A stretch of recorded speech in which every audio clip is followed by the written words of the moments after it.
College. I am also the director of the North Book Festival that's going to be coming here to North New Jersey at Military Park on October the 1st, 2nd, and 3rd. And we are here every Wednesday at Military Park. We are here every Wednesday at Military Park from 12 o'clock to 1:30 for the Military Park authors reading series here. And it's a free reading series. We have authors, poets, people from the different tri-state areas as well as throughout America. And today we have two people who I know, and they're going to definitely give you expressions from their heart. They're going to talk about different things that's going on here in the city of North. Talk about how there's a large segment of new writers and authors here in the city of North who are definitely expressing their talents. They are advancing the literary arts here in the city of North. My book come out, Hip Hop the New American Dream, in September 2015. So I will be reading here at Military Park. And that book is basically a book that's dealing with hip hop and business, the business side of hip hop, how did Jay-Z do it, how did 50 Cent do it. A lot of young people, they want to be rappers, they want to be in front of the camera, but they don't know about what's behind the camera and how there are more than 150 careers in hip hop in America and throughout the world, and that hip hop is a $2.2 trillion international lifestyle brand. So I'm definitely expressing that in my book, Hip Hop the New American Dream, in September 2015. But today, I have an esteemed poet, essayist. She's also a student at Rutgers University. She will be graduating next year. So give it up for my friend, poet, essayist, Miss Khabira Hughes, like Langston Hughes, y'all. Thank you. Thank you. Good afternoon, everybody. I will tell you a story from the perspective of my son. The title of the story.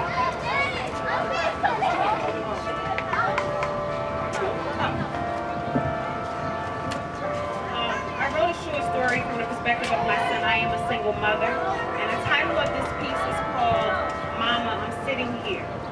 And it goes, Mama, I'm sitting here with the world on my shoulders, wondering if I will live or die tomorrow. The gun violence is killing all those who look like me, either by the police or by their homies in the hood. With so much peer pressure out here, it makes it hard for me to stay focused. Everybody belongs to a different gang. Everybody is proud of committing a crime, thinking this is the way to manhood. What should I do to stand out from the rest of my community? Mama, you have always told me to be an individual because it will give me freedom and self-determination, which is the main ingredient in self-development. Everywhere I go, I see pants hanging low, drug dealing, minorities killing each other, and young boys from urban areas throwing up gang signs. Is there a such thing as individualism where I come from? Mama, I'm sitting here, trying to figure out what to do with this life on earth. You tell me that God made me uniquely in his likeness, and my life has purpose according to his will. But what about the boys and the men who all look the same and do the same things? Things that aren't getting them anywhere but to a long term in prison. Is this really God's plan for them? Mama, I'm sitting here, broken in so many pieces, shattered from a disconnection from my father. Here he calls once in a blue moon to ask the question, why didn't you call me? But wait a minute, shouldn't a father reach out to his own son? And whenever God allows the blessing for him and I to spend time together, he shouldn't fill my head with lies to take the attention away from him being a deadbeat dad. It's not enough that my father replaces my broken feelings with material things that doesn't help build my character or ensure my success. Mama, I'm sitting here, confused, lost, and wondering, do I belong here? Wondering if I even matter to the man who says he is my father. Yes, we share the same DNA, but why doesn't he share in the responsibilities for my development and growth? Does he expect me to reach out to him on a daily basis to tell him how I'm doing in school? Isn't that something he should already know? Is my father aware of the fact that when I make the wrong choices that gets me into trouble, it's because I'm crying out for attention from him? Mama, I'm sitting here upset and irritated with you, telling me that I don't need my father. I know it's because you are hurting from the disappointments he brings on me. I know you wish you can bear the pain instead of me. But Mama, isn't it true that in all actuality, I do need him to teach me how to be a responsible man? Don't I need him to teach me how to handle challenges, to be independent, to be respectful, to have integrity, and to know the importance of having an education? Mama, I'm sitting here with you right by my side, always pushing me to strive for excellence, telling me that I will be somebody in this world, that I won't subject myself to nonconformity, but in fact that I'll conform to the appropriate behaviors that are acceptable in society, behaviors that will in turn enable me to be a successful black man. Mama, I'm sitting here remembering as a little boy how you would take me to the window at night and tell me the stars in the sky have my name on them. They are waiting for me to reach as high as I possibly can, and the opportunities are endless. Mama, I'm here reflecting on times when you and I would read the Bible together and pray together, and you would always say right after we finish, now it's time for you to pray to God and to develop your own relationship and bring all of your worries to Him. Mama, as I sit here wondering about tomorrow, I can't help but to think about Matthew 6:34, your favorite Bible verse. Therefore, do not worry about tomorrow, for tomorrow will worry about itself. Each day has enough troubles of its own. Mama, I'm sitting here with you and God by my side, and why should I worry? Thank you.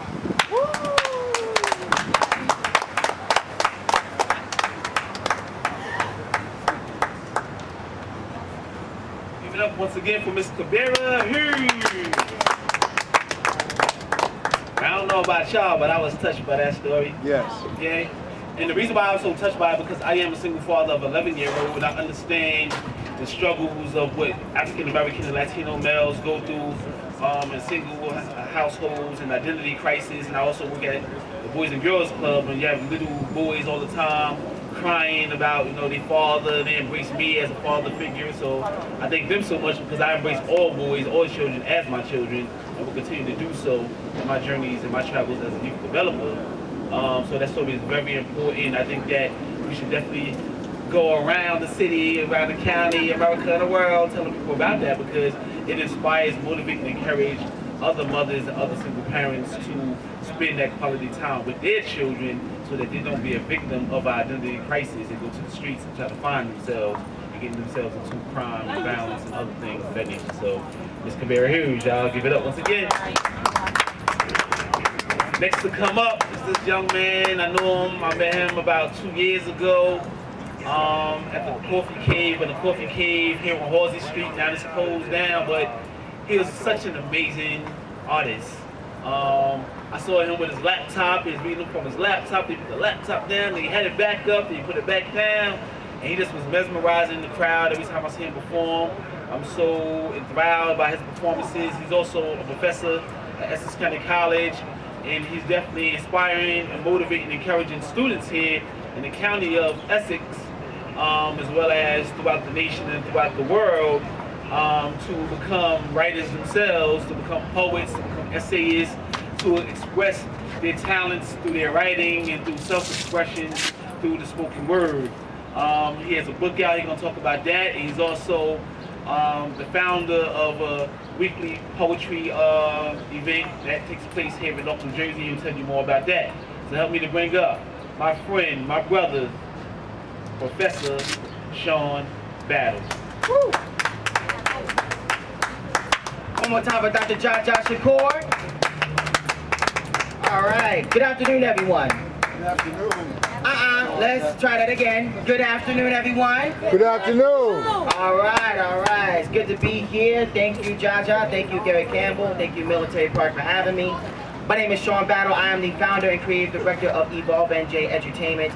I'll get to that in a second and how it relates to the show that he mentioned. But today I'm going to be reading from what is my first collection of poems, The Forest of Bricks.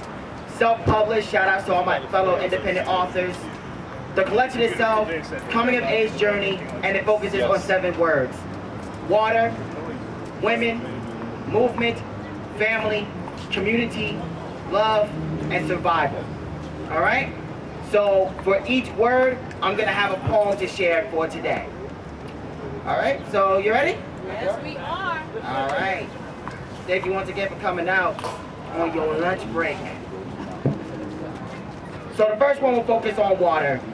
And this was inspired by events of me living here in Newark during a certain superstorm.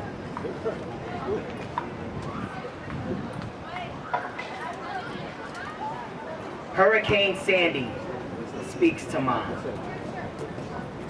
Be steady, child. Dad gonna be fine. God didn't say for me to take every person's life. I'm more of a warning for folks to get right before the glaciers melt, swallowing material wealth. While some have met deadlines for God's work, others waste breath and prayer knowing full well they ain't changing. Best to wipe them smooth off, free up some space. I understand your fears. Hoboken might as well be nicknamed Atlantis. And if you thought people drove bad before, wait till speed demons find out traffic lights ain't working. Still, $300 for a cab to take that all the way from North to South Jersey. Child, Western Union that to Dad so he'll have emergency cash, or pay your brother to drive up. I need you to relax. I'm just about done spreading God's message. How dependent on gadgets y'all are. Like I'm gonna blow through Jersey's battery. How swimmers on this earth can try in vain to outstroke my former's body. Meanwhile, you kept Dad out of deep pools, and now he can't swim worth a damn outside of video games. So I am keeping him in his room with no power, a dead phone, and once buried mental debates on which apocalyptic movie comes true in December. Maybe he'll call you first war, or at least pray harder and often. Be thankful none of his loved ones washed up shore. It's funny how God aligns things. Man gave me the first name of your mother, who died before Dad was born. God told me to speak on her behalf, be the tough love she would have been. Dad will get it, and pass this test like others honest enough to earn an extension on God's projects. So please, child, go lay down. You too have work when morning clocks in. Just practice what you taught Dad to ensure coverage. You have the mind of Christ. You are strong in the Lord. Thank you. So that was water. Here's woman. There are a lot of love poems in the book, a lot of dedications, one of which goes to the cover girl of this. She's a poet and model as well. Her name is Fatima Zahara. The photo came from photographer Kim Brown, aka Wave God. I was inspired by this piece to write this.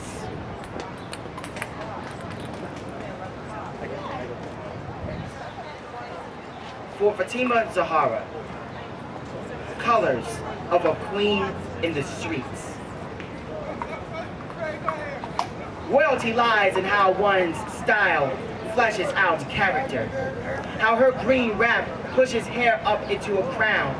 How earrings reminiscent of the sun remind all who dare speak to proceed with caution. Depending on how sentences and ego handle her heat, contact may only happen once. Time is currency where there is a home to uphold. A daughter who deserves all of the shine this mother can muster.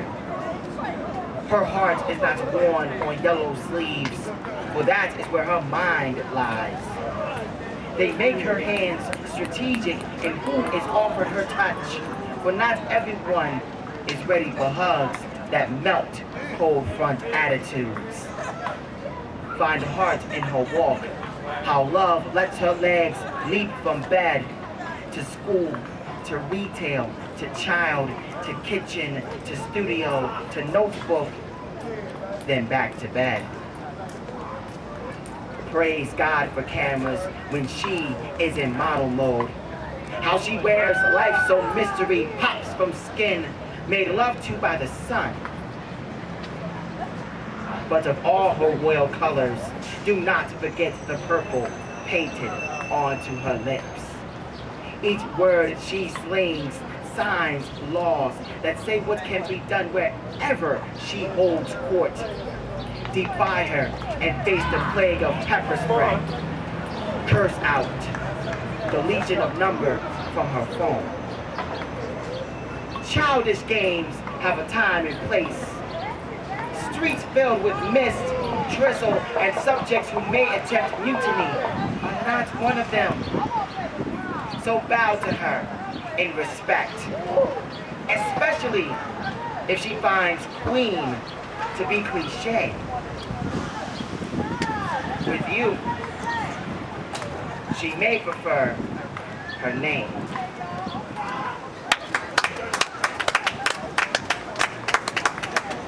Thank you very much. How y'all doing? Y'all feeling good out there? Yes. Awesome, awesome. Thank you once again for this opportunity. It is always a pleasure to be here and share.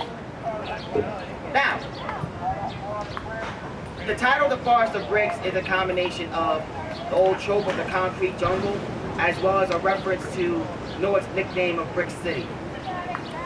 And so, a lot of the work is inspired by my time in Newark, making connections to where I lived before. I always say I've lived from Newark, by way of New Brunswick, by way of Voorhees, by way of Pisauken, by way of Camden, New Jersey. And so with that in mind, of course, I have poems specifically placed in Newark or inspired by Newark, particularly one of its figures. I attended what was the public funeral service of the late great Amiri Baraka back in January of 2014. This was my reflection on that particular day in Newark Symphony Hall.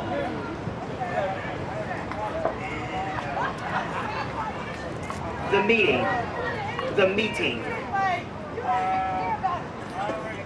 Like the cup, his coffin overflowed, flooded the audience with one more river of truth to swim and sip from. Behold the bridge between bourgeois and bebop, adjunct and junkie, classroom and colors only. We raised fist and voice as 30 speakers let Amiri use them once more, show what part of him is in them. From times of war comes strategy to be used at the right moment. Sister Soldier spoke of one revealed to us on this day. Let it be known, she said, that your father was a man of action, and if he laid down now, it's because he's a political strategist. Of all the times Amiri could have transitioned, his son marches toward Newark's marital office. All eyes on Ras. Some may call this implant of voting how-to tacky. Truth tellers know little separates politics from poke bodies.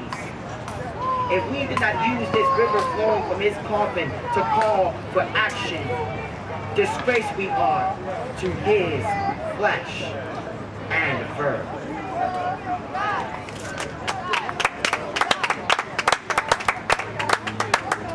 Thank you very much. And what do you know? Months later after I wrote that poem, look what we have as our man. There we go. Always answer the call whenever it comes, however you may. So that was for movement. Now we're going into family. Of course, I gotta talk about, well, my household, my childhood. This is a little slice of that, set in Hughes, South Jersey, where my family lives now.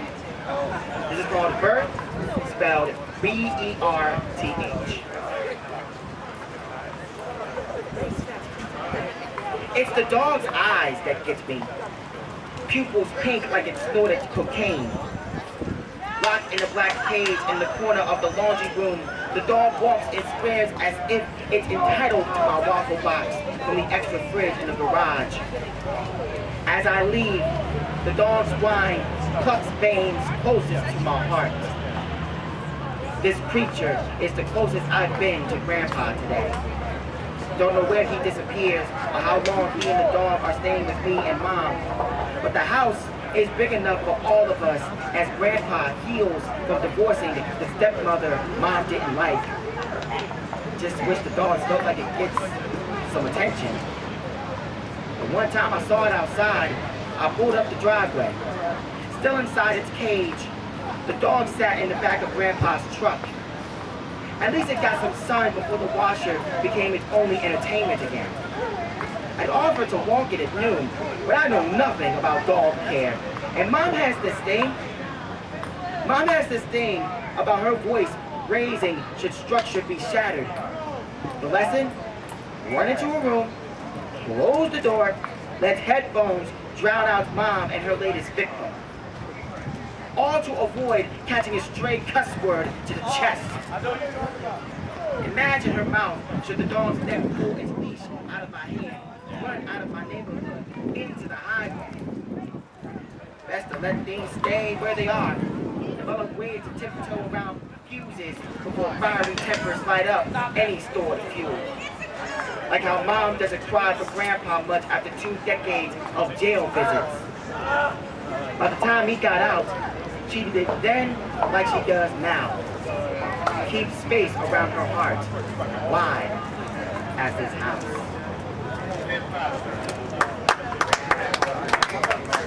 Thank you. I have 3 more left, but are there any questions so far in regards to what you've heard? Anything in your heart that you just want to ask about? Anything?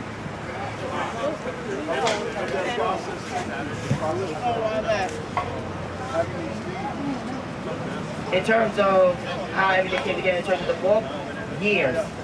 This is like life's work so far that crystallized while I was in Rutgers Newark's Master of Fine Arts program.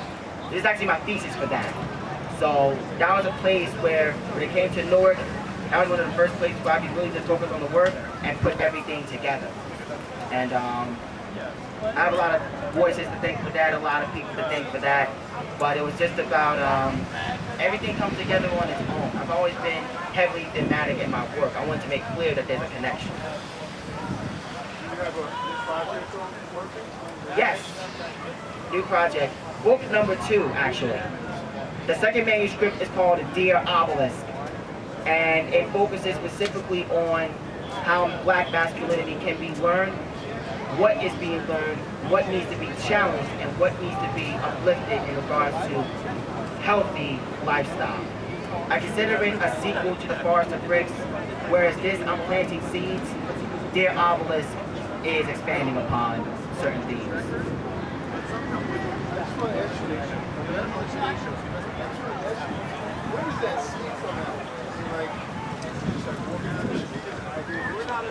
Yeah. Sometimes it's walking down the street, sometimes it's just being in my own head. I said before, I write to create a world where it doesn't feel like I belong anywhere. I'm an only child, mother kept me in the house, I had to, I lived in Camden. And so I would just end up doing like my own, like creating my own little world, creating my own imaginary friends and stuff like that. So I've always been in my head. It's just about how can I bring that out in a way that doesn't make me look like a crazy person, you know? Although the latter may have been failed because all artists are considered crazy by some people, but it is what it is. Sorry if we want change around here in the status quo. So anything else? All right.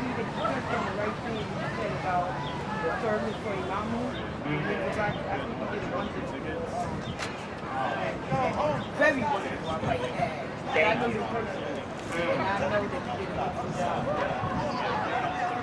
you. I always want to make sure to honor my elders. Thank you so much for that. I always want to make sure to honor my elders and honor those who came before me. So, with that being said, this is the title poem, and this falls into community. Certain things need to be taken down if we are going to uplift. And so I say, it is better for the community to bleed out and burn down than stand on the shoulders of monsters and apologists. Bleed out, burn down every soil of safe space where monsters and apologists congregate their planted seeds. This soil of safe space harbors backs in need of a pact, while a congregation of planted seeds grows into deep-rooted excuses. Say no more to harboring backs whose soft spines are massaged. Fully grown, these deep-rooted excuses must be ripped from the ground. Then we can celebrate a new harvest. Learn to lean on no one's shoulders but God's and each other's. Worship what better rebirths community in this forest of bricks. Amen, amen. Thank you. So that poem, that's what starts off the book, setting the tone for everything else.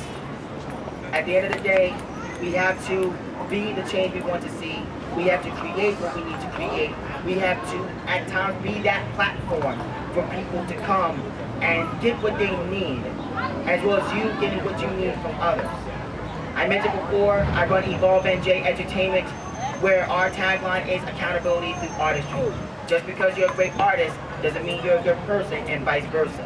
So it's about education on all fronts. Every Thursday night, I run Evolution Open Mic at Elleguabattle on 47 Halsey Street, right? Not too far from here.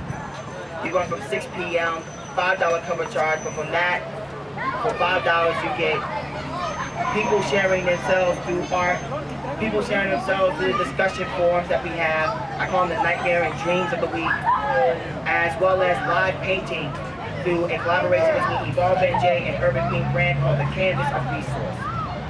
That plus some tasty food, all that for $5 on a Thursday night. Evolution, hashtag Evolve NJ. When I say E, y'all say Evolve. E, and J. Sorry.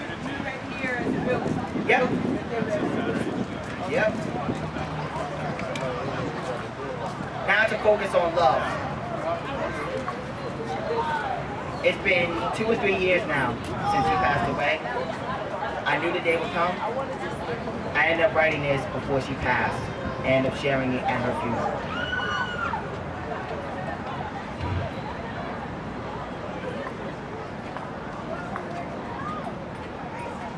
Elegy for Lucille Goodman, my great-grandmother, who passed away at 100 years old. Bless her heart. By the time I read this from a podium at church, your coffin, the best front row seat, I will have drafted this poem 1,000,000 times. It will be a child dressing themselves for Sunday school, out of breath, but each time the mother said, "Go back upstairs. That's not appropriate." This poem will dress proper, despite how long it has been since I've gone to any kind of service.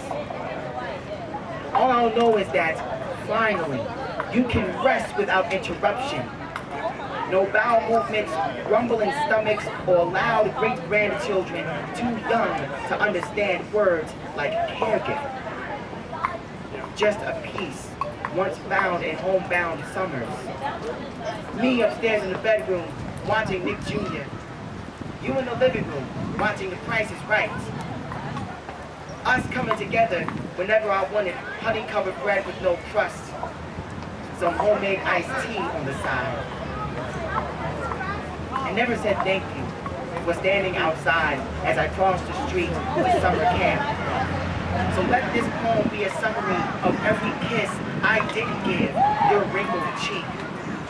My hugs a lesson on how to be gentle with others. Who knows how close to powder a person's bones are, no matter how strong-willed they appear. I don't know how many of your brain cells hold your memory of me untouched, but with each passing day, I grow more okay with you closing your eyes for the last time. June 4th, 2012, I got the call. Then I, the family poet, would be shouldered with honoring you. Though you never heard a single poem from me in the physical plane, I pray, wherever you are, that you appreciate this.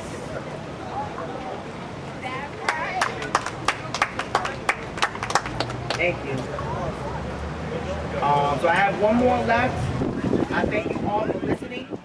I do have copies of my book for sale today at $15 if anyone is interested. And of course, Evolution is every Thursday night at elleguabattle. Get the information about me from that.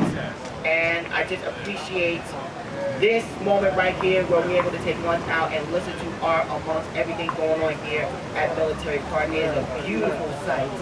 And I truly appreciate being around everyone, whether they're just passing by or listening or you're sitting down like you are now. I definitely appreciate moments like this. And I hope you appreciate them as well. The last word is survival. The last word is survival. This is how one can survive, but also thrive. Having moments like this. What keeps you alive? What keeps you inspired? With that, I share this last poem. The song within it was sung by my mother to me and then to my little cousin. So this is how I keep them all in my heart. In the Sandy poem, I kept mentioning someone named Dad. Dad, D-A-H, is me. This is how that nickname came about.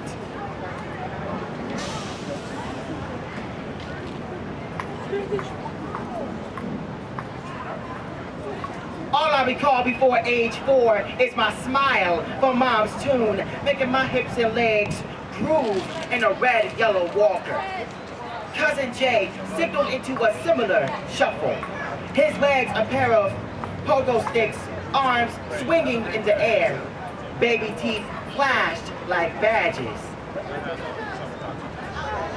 No one stopped the toddler two-step once we heard, go sing sing, go daddy, go booga big, go booga big, go sing sing, go daddy, go booga big, go booga big, go sing sing, go daddy, go booga big, go booga big, go sing sing, go daddy, go booga big, go.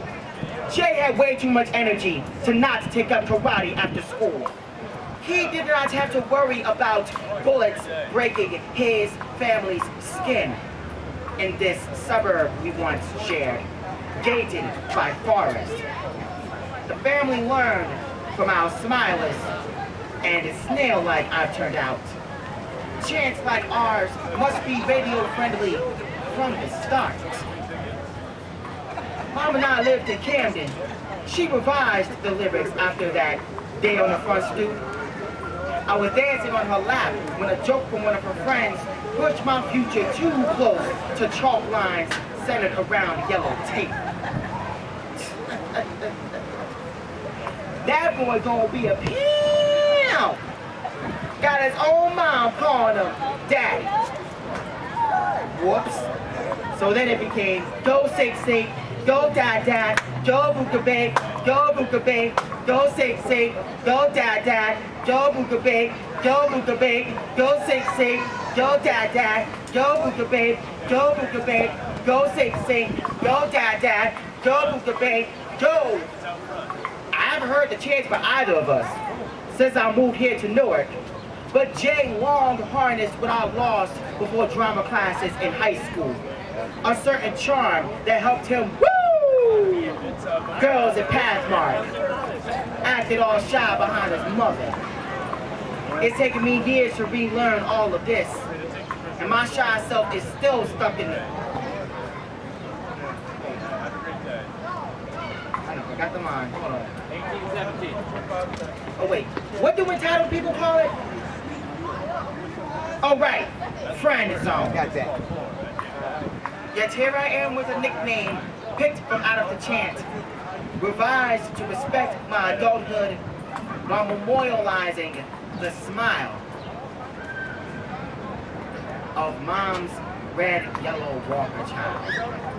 Go sink, sink, go dad, go booka bang, go booka bang, go sink, sink, go dad, go booka bang, go booka bang, go sink, sink, go dad, go booka bang, go booka bang, go sink, sink, go dad, go booka bang, go sink, sink, go dad, go booka bang, go sink, sink, go dad, go booka bang, go sink, sink, go dad, go booka bang, go sink, sink, go dad, go booka bang, go dad. Woo! Thank you very much. I'm on all the social media. See Sean Battle on Twitter, see Sean Battle on Instagram, and the website is seeseanbattle.com. SEESEANBATTLE. On the YouTube, just search Sean Battle Poetry. You'll get all my videos, including the interview I did with the artist Recreates the World with Mr. Gary Campbell right here. Check out that interview as well as interviews from other people around the area. A lot of the artists, great talent here in this city. You don't need to go far to get what you need. What you need right here is possibly right next door to you. Thank you very much. And should every word read skim your truth, be the cannon that you want fired. Ashe.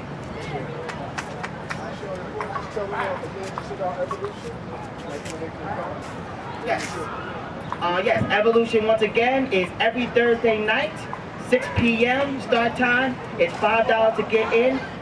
We also accept brick pile donations in terms of keeping the quality of the show consistent. If people want to give more, open mic, or you can express it if you want to express yourself that way, or you can express yourself through the canvas of resource. Everybody adds to that painting. Everybody adds to that piece. Shout out to Urban Queen Brand once again. We had the Nightmare and Dream of the Week, where that's our discussion forum topics come in. If discussing current events or discussing topics within the theme. And we also have the Evolve NJ Games, where volunteers come up, have a good time, and compete for a prize. A lot of it which is either certificates to a local business, product from a local artist, anything that shows, once again, you don't need to go far. What you need, what you want is right here in New Jersey, right here in Newark. So all that going on every Thursday night. I am the host, 6 p.m. And again, at EvolveNJ on Twitter and Instagram, EvolveNJ Edutainment on Facebook, 6 to 9. All right, thank you very much. 9-4.